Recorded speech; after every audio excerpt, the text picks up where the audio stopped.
ठीक है। देखो तुम्हारे पास अच्छा पहले थोड़ा सा एक इंट्रोडक्शन देख लो। मीन मीडियन मोड होता ही है, ठीक है। मीन मीडियन, ठीक है, और मोड, ठीक है। तीनों का अगर तुम मोटा मोटा मतलब समझोगे तो तीनों का मतलब होता है average, average of the given data जो भी है, ठीक है। Average of the given data, तीनों को निकालने का तरीका अलग अलग होता है, ठीक है। पर तीनों का मतलब एवरेज ही होता है, बस निकालने का तरीका अलग अलग होता है, ठीक है। पर तीनों का मतलब जो होता है वो सेम होता है। अगर तुम्हें लास्ट ईयर याद हो तो तुम लोग ने शायद मीन मीडियन मोड निकाला हुआ है पिछले साल, ठीक है। लेकिन पिछले साल जो निकाला था 9th में वो अनग्रुप्ड डेटा का था, ठीक है। अनग्रुप्ड डेटा का मतलब था कि कोई टैबुलर फॉर्म में बना के नहीं करते थे, ठीक है। कोई टैबुलर फॉर्म में बना के नहीं करते थे, ठीक है। जैसे मीन का एक सिंपल का फॉर्मूला था sum of all observation upon number of observation, ठीक है। मीडियन का था, ठीक है, कुछ n/2+1 और n टर्म करके जो था, ठीक है। फिर मोड का था, ठीक है, जो फ्रीक्वेंसी सबसे ज़्यादा बार आएगी वो मोड हो जाएगी, ठीक है। तो वो अनग्रुप्ड डेटा का था, उसका काम यहाँ पे नहीं है।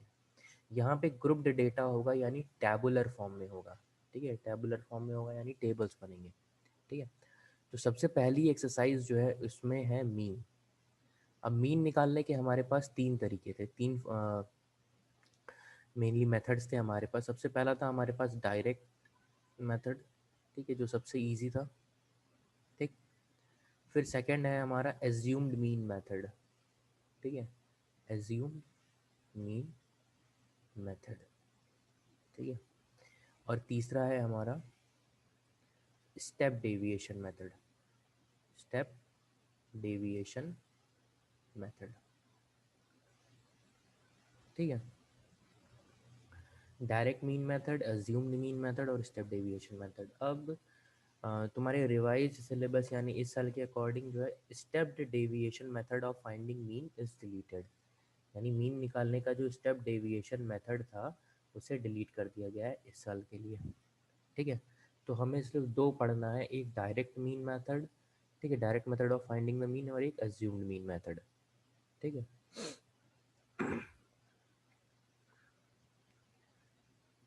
इतनी चीज़ क्लियर है। और तीनों का मतलब देखो एवरेज ही होता है। अगर किसी छोटे डेटा का अगर तुम मीन मीडियन मोड निकालते हो ना तो लगभग आसपास ही आएगा, बहुत ज़्यादा डिफरेंस नहीं आएगा, ठीक है, किसी छोटे डेटा का निकालते हो तो। अच्छा मीन निकालने के भी इन्होंने तीन तरीके क्यों बता रखे हैं, देखो डेटा जितना ज़्यादा बड़ा होता जाएगा, डेटा जितना ज़्यादा बड़ा होता जाएगा, कहने की नंबर्स की वैल्यू जो है अगर वो लार्ज होती जाएगी और जो हमारे क्लास हैं जो फ्रीक्वेंसी हैं वो बढ़ती चली जाएगी अगर, तो हमें फिर नीचे वाले फॉर्मूलेज यूज़ करने पड़ेंगे। नीचे वाले फॉर्मूले यानी एज्यूम्ड मीन मेथड या स्टेप डेविएशन मेथड, ठीक है।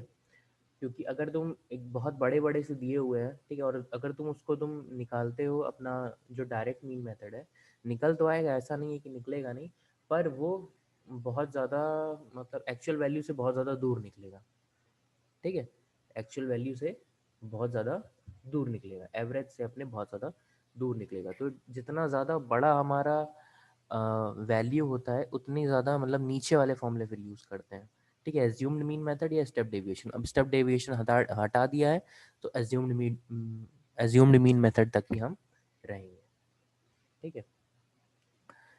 तो मीन का थोड़ा बहुत तो पता ही होगा, जैसे लास्ट ईयर था हमारा कि sum of all observation upon number of observation. जैसे कि मान लेते हैं कोई स्टूडेंट है, उसके मार्क्स कुछ ऐसे आए 85 आए, 5 सब्जेक्ट मतलब 5 सब्जेक्ट में कुछ ऐसे मार्क्स आए 85 90, ठीक है, 95 80, ठीक है, 100, ठीक है, 5 सब्जेक्ट में ये मार्क्स है, ठीक है। तो इसका मीन कैसे निकलता था, सम ऑफ ऑल ऑब्जर्वेशंस यानी 85 plus 90 plus 95 plus 80 plus 100 upon number of observation यानी 5 सब्जेक्ट थे, ये हमारा मीन निकाल के दे देता था। अनग्रुप्ड डेटा का था, ठीक है, 430 आएगा। ठीक है। अब इसमें इधर आते हैं ज़रा, ठीक है।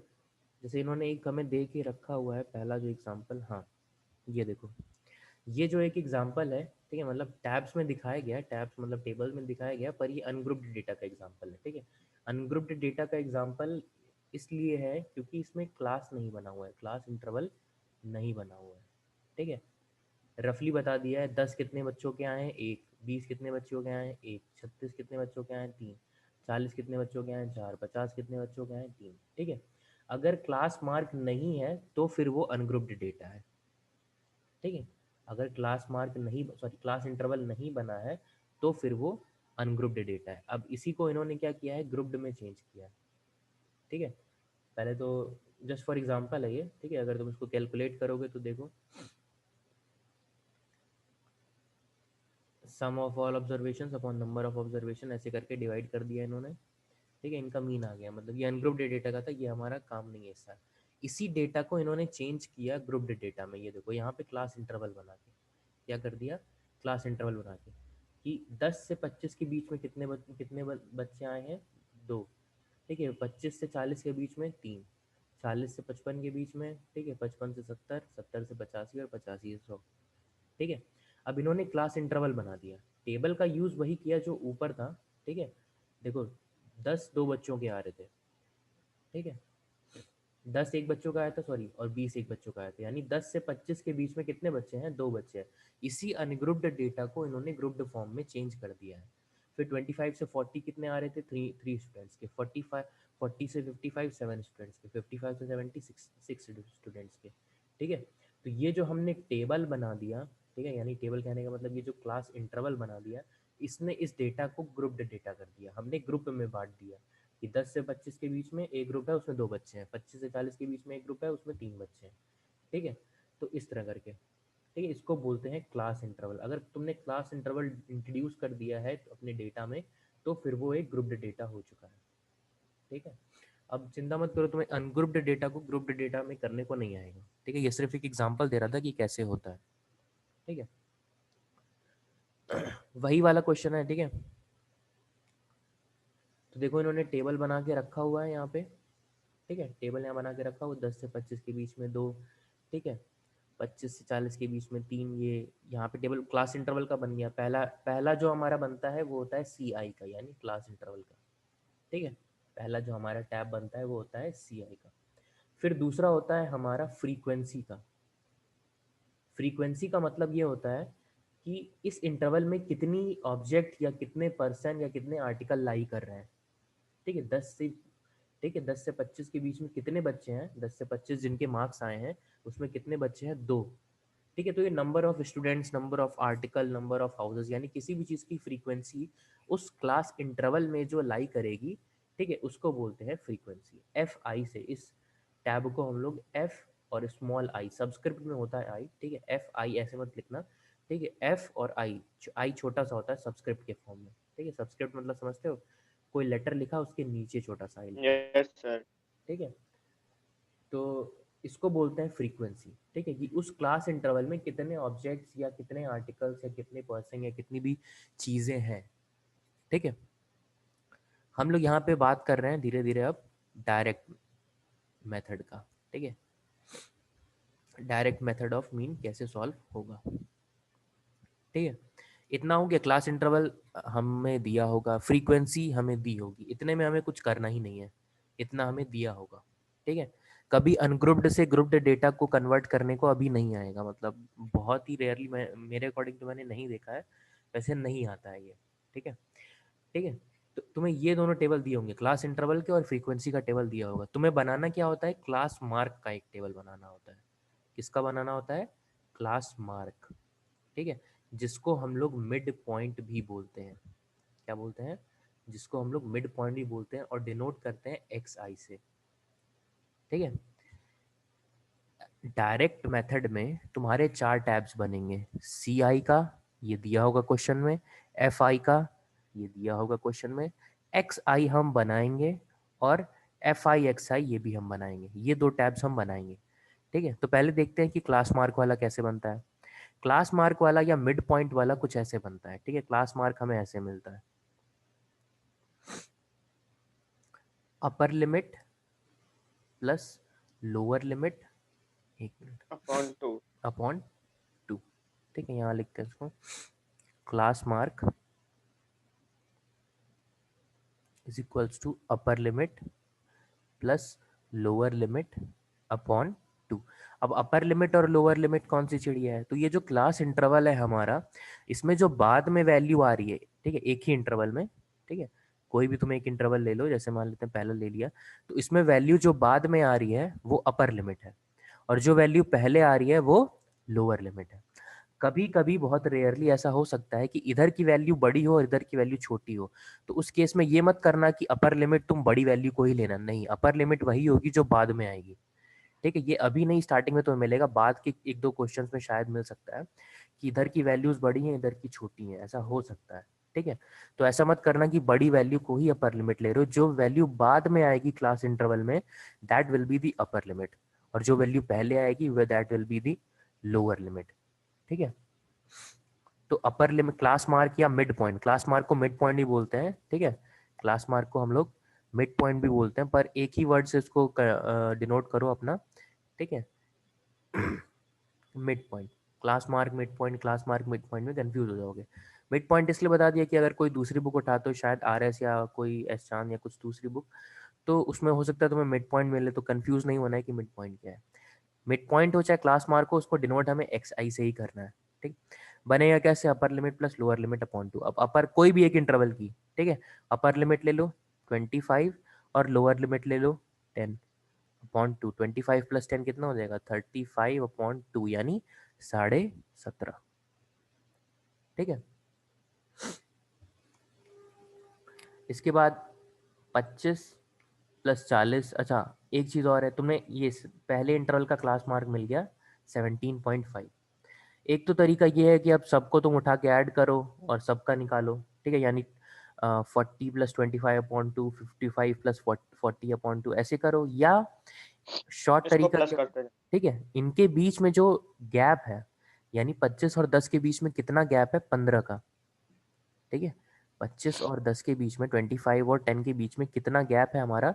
15 का, ठीक है। 15। तो 15 15 15 15 ऐड करते जाओ, 17 प्लस 15 32.5, 32.5 प्लस 15 47.5, 47.5 प्लस 15 62.5, 62.5 प्लस 15 77.5, और 77.5 प्लस 15 92.5। तो ये मतलब ट्रिक है छोटी सी, कि ताकि हमें सबका individually class interval class mark ना निकालना पड़े, ठीक है, सबको करेंगे तो लेंदी हो जाएगा, तो हम लोग एक निकालते हैं, और फिर जो हमारा, इसको एक्चुअली क्लास हाइट बोलते हैं, ठीक है, इसको क्या बोलते हैं? क्लास साइज बोलते हैं, ठीक है, क्लास साइज बोलते हैं या क्लास हाइट बोलते हैं, ठीक है। अभी आगे तुम्हें ये डिनोट करने को मिलेगा। तो ये होता है upper limit minus lower limit, यानी 25 माइनस 10 15, ठीक है। तो ये जो हाइट है एच एच एच, इन सबको ऐड करते चले जाओ, तुम्हारा क्लास मार्क का पूरा टेबल बन गया, ठीक है। 3 टेबल समझ में आया, जिसमें से 2 क्लास इंटरवल और फ्रीक्वेंसी का हमें दिया होगा। क्लास मार्क अभी हमने बनाना सीखा, तो क्लास मार्क बनाने में किसी को कोई डाउट है क्लास मार्क कैसे बनेगा? ठीक है, upper limit plus lower limit upon 2 करेंगे, ठीक है, एक इंटरवल का निकलेगा पहले वाले का, उसके बाद जो क्लास हाइट है, यानी इसकी जो इंटरवल का गैप है 15 15 15, उसको ऐड करते चले आएंगे नीचे तक। एक्स आई का भी टेबल बन गया, ठीक है। इसके बाद देखो अगला टेबल बनता है हमारा एफ आई एक्स आई का, ठीक है। अब एफ आई एक्स आई क्या है? यानी देखो एफ आई ये रहा, एक्स आई ये रहा, ठीक है। तो अगला टेबल जो हमारा बना है, ये वाला लास्ट वाला, वो बना है, ठीक है। कैसे बना है? एफ आई एक्स आई कैसे बना है? एक इंटरवल का एफ आई लिया यानी 2, और उसी इंटरवल का एक्स आई लिया यानी 17.5, इसको मल्टीप्लाई कर दिया, 2 इंटू 17.5 35, 3 इंटू 32.5, ठीक है, 97.5, ठीक है, इस तरह करके। तो एफ आई एक्स आई कैसे बनेगा? फ्रीक्वेंसी, किसी एक क्लास इंटरवल की फ्रीक्वेंसी लो, उसी क्लास इंटरवल का क्लास मार्क लो और मल्टीप्लाई कर दो, एफ आई एक्स आई का ब्रैकेट बन जाएगा। मतलब सिंपल सा लिखा भी हुआ है एफ आई एक्स आई, यानी एफ आई और एक्स आई को मल्टीप्लाई करना है, ठीक है। तो ये एफ आई है हमारे पास, ऐसे मल्टीप्लाई करते चले आएंगे, एक मिनट, ठीक है। इनको मल्टीप्लाई, और इनका जो कैलकुलेशन है वो कोशिश करना कि साइड में, मतलब रफ वर्क में शो कर दो तुम, ठीक है। सारे कैलकुलेशन बीच में मत शो करो, लेकिन साइड में शो कर दो, ठीक है, रफ वर्क में तो करना ही पड़ेगा, है ना। तो रफ वर्क में शो कर देना कैलकुलेशन, ठीक है। एफ आई और एक्स आई को मल्टीप्लाई किया तो हमें ये चौथा ब्रैकेट अपना एफ आई एक्स आई मिल गया, ठीक है। जैसे ही इतने ब्रैकेट मिले, बस एक काम और करना है, ये जो एफ आई का ब्रैकेट है इसका सिग्मा ले लेना है, ठीक है। इसको, इस सिंबल को हम लोग बोलते हैं सिग्मा, ठीक है। जैसे अल्फा बीटा गामा होता है ग्रीक अल्फ़ाबेट से, वैसे ही सिग्मा भी एक अल्फ़ाबेट है ग्रीक का, ठीक है। तो हर लेटर कुछ ना कुछ, ग्रीक लेटर कुछ ना कुछ मेनली रिप्रेजेंट कर रहा होता है मैथमेटिक्स या फिजिक्स या केमिस्ट्री में। तो उसी तरह सिग्मा का मीनिंग होता है एक्स, ठीक है, sum of all values, sum of all, ठीक है, सम ऑफ ऑल वैल्यूज या समेशन ऑफ ऑल वैल्यूज। तो हमें दो चीज करनी है, एक सिग्मा एफ आई निकालना है, यानी इस टैब को पूरा ऐड करना है हमें, ठीक है, और एक सिग्मा एफ आई एक्स आई निकालना है, ठीक है, यानी इस वाले सबको ऐड करना है, ठीक है। टेबल बनने के बाद, ठीक है, डायरेक्ट मेथड में तो बस दो काम और करना है, फ्रीक्वेंसी वाली टेबल को पूरा ऐड करके टोटल लिखना है, और ये एफ आई एक्स आई वाले ब्रैकेट को पूरा ऐड करके टोटल करके लिखना है, ठीक है। तो हमें क्या मिल जाएगा, सिग्मा एफ आई यानी sum of all frequencies upon, sorry upon नहीं, ये sigma f i x i, ठीक है।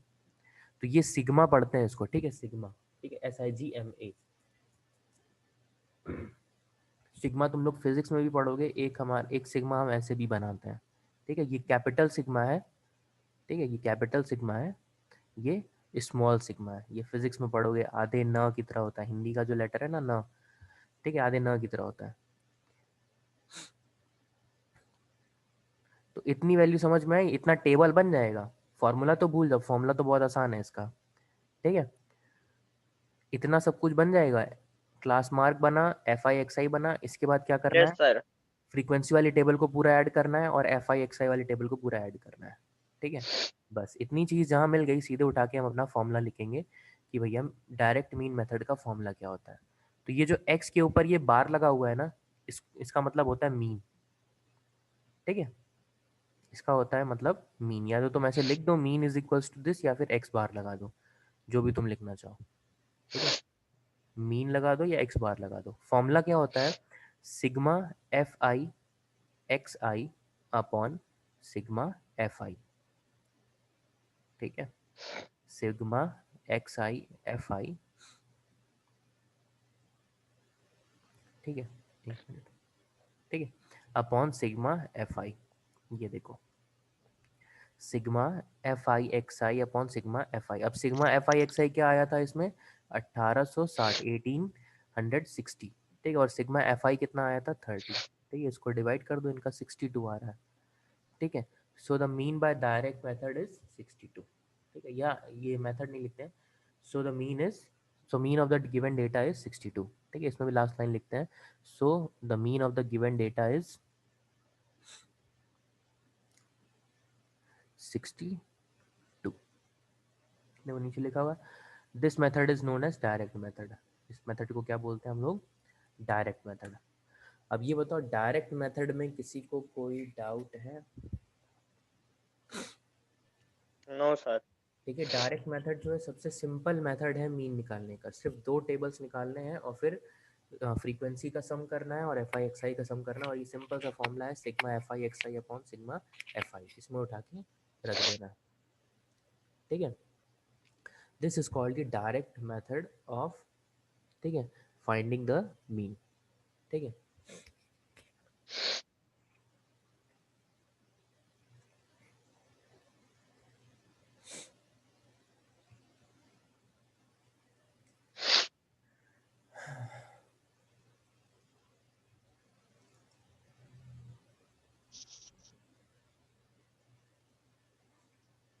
ठीक है, एक दूसरा मेथड भी हम बता रहे तुम्हें, ठीक है, स्टेप डेविएशन का, ठीक है। एक दूसरा मेथड हम तुम्हें यहीं भी बता रहे हैं स्टेप डेविएशन का। रीज़न ये है कि एग्जांपल यही मिल जाएगा हमें, और सिर्फ एक ही अंतर होता है, मतलब जो अभी तक हमारा डायरेक्ट मीन मेथड है बना, देखो क्लास इंटरवल का टेबल, ठीक है, एग्जांपल वही है मार्क्स वाला। युवराज बेटा माइक ऑफ कर दो, ठीक है। तो ये देखो 10 से 25 के बीच में, फिर ये number of student, class mark, ठीक है, इतना, ठीक है, ये काम हमें करना ही करना है, ठीक है। स्टेप डेविएशन वाले मेथड में भी हमें सी आई दिया होगा, यानी क्लास इंटरवल दिया होगा, फ्रीक्वेंसी दिया होगा, हमें क्लास मार्क बनाना होता है, ठीक है, जो बनाना होता है उस पर एरो लगा देता है, ठीक है। और एक काम करना होता है क्लास मार्क वाले में, एक इनमें से किसी एक वैल्यू को एज्यूम्ड मीन मानते हैं हम लोग, ठीक है, और उसको स्मॉल ए या कहीं कहीं किसी बुक में कैपिटल ए से तुम देखोगे डिनोट करने के लिए। इस क्लास मार्क वाले टेबल में से कोई एक हम लोग ले लेते हैं एज्यूम्ड मीन के लिए। देखो एक्चुअली आंसर आ किसी से भी जाएगा, ठीक है, पर प्रॉपर तरीका ये होता है कि हम लोग जो क्लास मार्क वाली टेबल है इसके जो मिड के वैल्यूज़ हैं वो कोई लें, ठीक है। जैसे फॉर एग्जांपल अगर मानते हैं कि यहाँ पे ये 5 वैल्यू थी, ये 95 वाली वैल्यू नहीं होती, नीचे वाली वैल्यू नहीं होती, ठीक है, इसमें 5 वैल्यू होती तो उसकी सेंटर की वैल्यू कौन सी है 47.5। इसको हम लोग एज्यूम्ड मीन ले लेते हैं यहीं के बगल में, ठीक है, इसी टेबल में ही बगल में छोटा सा लिख लेते हैं ऐसे इज इक्वल्स टू ए करके बस, ठीक है, जिससे पता चल जाता है कि हमने इसको एज्यूम्ड मीन अपना माना है, ठीक है। पर यहाँ पे एक्चुअली 6 है, अब 6 का सेंटर तुम्हें मिलेगा नहीं, तो उस केस में हम लोग करते क्या है, थर्ड या फोर्थ दोनों में से कोई एक ले सकते हैं, ठीक है, थर्ड या फोर्थ। जैसे कोई ऑड नंबर है, 5 है तो तीसरा हो गया टर्म मिड सेंटर वाला, 7 है तो चौथा हो गया, इस तरह करके 9 है तो पांचवा हो गया। पर अगर इवन नंबर ऑफ टर्म्स हैं तो हमारे दो के बीच में हम फंस जाते हैं, ठीक है, थर्ड या फोर्थ कौन सा ले, ठीक है। तो इसमें मेनली क्या करते हैं, ऊपर वाला लेते हैं, ठीक है, थर्ड वाला ज़्यादा लेते हैं, फोर्थ भी ले सकते हो पर हम लोग थर्ड वाला लेते हैं ज़्यादातर, ठीक है। तो करना क्या है, अभी तक हमने कुछ काम नहीं किया, क्लास इंटरवल दिया होगा, फ्रीक्वेंसी का टेबल दिया होगा, क्लास मार्क हमने बनाना आता है, ठीक है, upper limit plus lower limit upon 2 class mark उठा के बना लेंगे, ठीक है। और बस एक काम करना है क्लास मार्क में, किसी एक वैल्यू को सेंटर की वैल्यू को ए लेट करना है, अब स्मॉल ए लिख लो चाहे कैपिटल ए लिख लो तुम्हारे ऊपर है। इतना काम करने के बाद अब हमें दो ब्रैकेट्स एक्स्ट्रा बनाने होते हैं। पहला ब्रैकेट होता है हमारा डी आई का, ठीक है, और डी आई सर का ये कौन सा मेथड है? ये एज्यूम्ड मीन मेथड है। सर ये तो हटी है। एज्यूम्ड मीन नहीं हटा है बेटा, स्टेप डेविएशन हटा है, अच्छा, स्टेप डेविएशन हटा है, ठीक ठीक ठीक। ठीक है। तो इसके बाद में क्लास मार्क वाले टेबल के बाद, ठीक है, एक इसमें एज्यूम्ड मीन लेना है सेंटर की वैल्यू को, ठीक है, और फिर एक अगला टेबल बनाना है डी आई का। डी आई कैसे बनता है, एक्स आई माइनस ए, ठीक है, डी आई कैसे बनता है, एक्स आई माइनस ए, यानी x i minus assumed mean, ठीक है। जिससे एक्स आई कितना था इस टेबल का 17.5, ठीक है, और माइनस 45 करोगे तो कितना आएगा, ठीक है, माइनस का 47.5, ठीक है, एज्यूम मीन कितना है मेरा 47.5, तो इनका माइनस का 30 आ रहा है। उसी तरह 32.5 एक्स आई है इसका, माइनस 47.5, ठीक है। तो इसको थोड़ा सा कैलकुलेट वही कह रहे हैं साइड में करके निकालना पड़ेगा, ठीक है। तो अगला ब्रैकेट हमारा जो बना वो हुआ डी आई का, और वो कैसे आता है, एक्स आई माइनस ए। अगर पहले की बात करें तो पहले वाले का एक्स आई कितना है 17.5, और एज्यूम्ड मीन हमारा कितना है 47.5, ठीक है। दूसरे वाले की बात करें तो एक्स आई कितना है 32.5, और एज्यूम्ड मीन हमारा कितना है 47.5। फिर तीसरे वाले की बात करें तो 47.5, ठीक है, ये सर ये तो जीरो आ जाएगा। हाँ एक वैल्यू ज़रूर जीरो आएगी बेटा, जिस टेबल को तुमने एज्यूम्ड मीन लिया होगा मतलब जिस इंटरवल को, वो वाला ज़ीरो ज़रूर आएगा, ठीक है। फिर अगला देखो 62.5 माइनस 47.5, फिर इसी तरह 77.5, मतलब ऐसे करके ये पूरा टेबल बनेगा डी आई का। किसी को कोई डाउट है भाई, डी आई कैसे बना हमारा, एक्स आई में से जो एज्यूम्ड मीन लेट किया है उसको माइनस कर देंगे, ठीक है, d i yes sir. Is equals to x i minus a. Small a किसी बुक में मिलेगा किसी में कैपिटल मिलेगा, कंफ्यूज होने की ज़रूरत नहीं है, ठीक है। तो डी आई का टेबल भी हमारा बन गया। बस इसके बाद एक आखिरी काम है हमारा एफ आई डी आई का, ठीक है। एफ आई डी आई का मतलब क्या है, ये एफ वाला ब्रैकेट मल्टीप्लाई होना है किससे, डी आई वाले से, डी आई वाले से, इंडिया। ठीक है, एफ वाला डी आई वाले से, एफ वाला डी आई वाले से, ठीक है। एफ आई डी आई भी कुछ यहाँ बहुत बड़ी चीज़ नहीं है, ठीक है ना। एफ आई पहले इंटरवल का 2 into -30 -60, 3 into -15 -45, 7 into 0 0, 6 into 15 90, 6 into 30 180, 6 into 45 270, ठीक है। यानी इसको और इसको एफ आई और डी आई को मल्टीप्लाई करना है, ठीक है, ठीक है, एफ आई और डी आई को मल्टीप्लाई करना है, f i d I F i d I F i d I F i d आई, ठीक है। तो इसमें हमारा क्या हो गया, देखो पिछली बार हमारा एक्स आई का टेबल बना था और एफ आई एक्स आई का टेबल बना था, चार बने थे, चार हमारे टैब्स बने थे, यहाँ पे पांच बनेंगे क्योंकि पहले हमने डी आई का बनाया उसके बाद एफ आई डी आई का बनाया, ठीक है। अब इसमें टेबल बनने के बाद सबसे ज़्यादा इंपॉर्टेंट काम करना है देखो टेबल बनाने में ही, क्योंकि उसके बाद तो सिर्फ कैलकुलेट करना है, ऐड सब्ट्रैक्ट करना है और फॉर्मूले में रख देना है। ठीक है, सबसे ज़्यादा इंपॉर्टेंट काम है टेबल सही से बनाना। ठीक है, तो टेबल बनने के बाद हम करते क्या है, फ्रीक्वेंसी वाली टेबल का ऐड करते हैं, यानी सिग्मा एफ आई निकालते हैं कि फ्रीक्वेंसी का सम कितना है। ठीक है, और फिर सिग्मा एफ आई डी आई का सम करते हैं। ठीक है, इन दोनों टैब्स का सम करते हैं, बाकी किसी का ऐड करने की ज़रूरत नहीं है। सिर्फ फ्रीक्वेंसी वाली टेबल का यानी एफ आई टेबल का सिग्मा एफ आई निकालना है, यानी सम ऑफ ऑल फ्रीक्वेंसी निकालना है। फिर एफ आई डी आई की जो टेबल बनाई है हमने, ठीक है, उसको पूरा ऐड करना है, यानी sum of all f i d i यानी sigma f i d i निकालना है। इतनी चीज़ समझ में आ गई? ठीक है, टेबल की सारी चीज़ समझ में आई कि नहीं? क्लास मार्क बनाना आता है, इसमें एक एज्यूम्ड मीन लेना है सेंटर की कोई वैल्यू को, फिर डी आई का टेबल बनाना है। ठीक है, एक्स आई माइनस ए करके डी आई की टेबल बनी एक्स आई माइनस ए करके, फिर एफ आई डी आई निकालना है। ठीक है, f i into d i करके।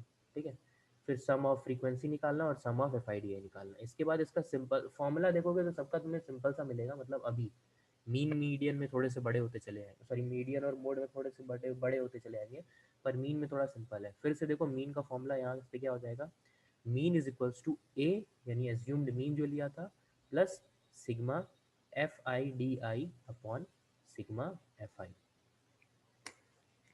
ठीक है, मीन इज इक्वल्स टू ए यानी assumed mean plus sigma f i d I upon sigma f आई। ठीक है, ये है हमारा फॉर्मूला। च- अच्छा। ठीक है, वो नहीं है, ऊपर मत देखो, ये तुम्हारे काम का नहीं है, इसमें कोई चीज़ प्रूफ करिए। ठीक है, तो इनका जैसे ए था यहाँ पे 47.5, तो रख दिया 47.5। उसके बाद सिग्मा एफ आई डी आई इनका आ रहा था 435 और सिग्मा एफ आई आ रहा था 30, तो उसको डिवाइड करके, ठीक है, फिर 47.5 से ऐड कर दिया। देखो उसी डेटा का हमने एज्यूम्ड मीन भी निकाला, तो वो भी कितना आ रहा है 62, और अगर लास्ट वाला याद हो तो डायरेक्ट मीन से भी 62 ही आ रहा था। ठीक है, डायरेक्ट मेथड से भी 62 ही आ रहा था। हर क्वेश्चन में ऐसा नहीं होगा, जब वैल्यूज बड़ी होती चली जाएंगी तो फिर देखना तुम्हें डिफरेंस मिलने लगेगा। ठीक है, सेम वैल्यू का तुम मीन निकालो डायरेक्ट मेथड से, सेम वैल्यू का तुम मीन निकालो अज्यूम मीन मेथड से, अगर वैल्यूज हमारी लार्ज है यानी बड़ी हैं, तो थोड़ा सा डिफरेंस तुम्हें देखने को मिलेगा। इसीलिए वैल्यूज जब लार्ज होती हैं तो हम लोग क्या करते हैं, एज्यूम्ड मीन मेथड का यूज़ करते हैं। सर लेकिन अगर जैसे कि पेपर में देखो स्पेसिफाई ना हो कि इस वाले मेथड से निकालो, उससे ठीक है, तो निकाल सकते ये हैं ना। फिर तुम्हारे ऊपर है। ठीक है, अगर पेपर में देखो मेनली होता क्या है, मेनली वो मेंशन कर देते हैं कि भैया मीडियन निकालो इस फॉर्मूले से, मीन निकालो इस फॉर्मूले से। अगर नहीं दिया है तो फिर तुम कोई भी मेथड यूज़ कर सकते हो। ठीक है, अगर नहीं दिया है तो तुम कोई भी मेथड यूज़ कर सकते हो। देखो, पर इसका मतलब ये मत समझो कि जो एज्यूम्ड मीन मेथड है वो लंबा है। अगर तुम्हें बड़ी वैल्यूज़ मिलती, मान लेते क्वेश्चन पेपर में जो क्वेश्चन आता है उसमें बड़ी वैल्यूज़ मिलती हैं, और अगर तुम उसको डायरेक्ट फॉर्मूले से करने चलोगे ना, तो उसकी कैलकुलेशन बहुत लेंदी हो जाएगी। ठीक है, इसको तुम ट्राई करना, कोई बड़ी वैल्यू का तुम डायरेक्ट मेथड से निकालना, उसकी कैलकुलेशन बहुत लेंदी हो जाएगी। इसीलिए इसको इंट्रोड्यूस किया गया, वरना कोई किसी को कोई परेशान थोड़ी कर रहा था डायरेक्ट मीन मेथड। ठीक है, तो हमने देखा कि वैल्यूज़ बहुत ज़्यादा लार्ज हो जा रही हैं, तो एफ आई और एक्स आई का जो सम है वो बहुत बढ़ जा रहा है, और फिर उनका ऐड करना फिर डिवाइड करना, तो ये बहुत ज़्यादा लेंदी हो जा रहा है। इसमें हम लोग क्या कर रहे हैं, एज्यूम्ड मीन जब सब्ट्रैक्ट कर दे रहे हैं तो वैल्यूज़ छोटी हो जा रही है। ठीक है, इसीलिए इस मेथड को इंट्रोड्यूस ही किया गया था, नीचे के दो मेथड्स को इसीलिए इंट्रोड्यूस ही किया गया था। ठीक है, कि वैल्यूज़ हमारी जब बड़ी हो रही हैं तो जो डायरेक्ट मेथड है वो बहुत ज़्यादा लेंदी हो रहा है। ठीक है, तो अब स्टेप डेविएशन है नहीं, अब डायरेक्ट मेथड में और एज्यूम्ड मेथड में, यानी एज्यूम्ड मीन में, डायरेक्ट मीन मेथड में और एज्यूम्ड मीन मेथड में किसी को कोई डाउट होगा तो पूछ लेना। Step deviation method of finding mean is deleted this year. ठीक है, इस साल डिलीटेड है। ठीक है,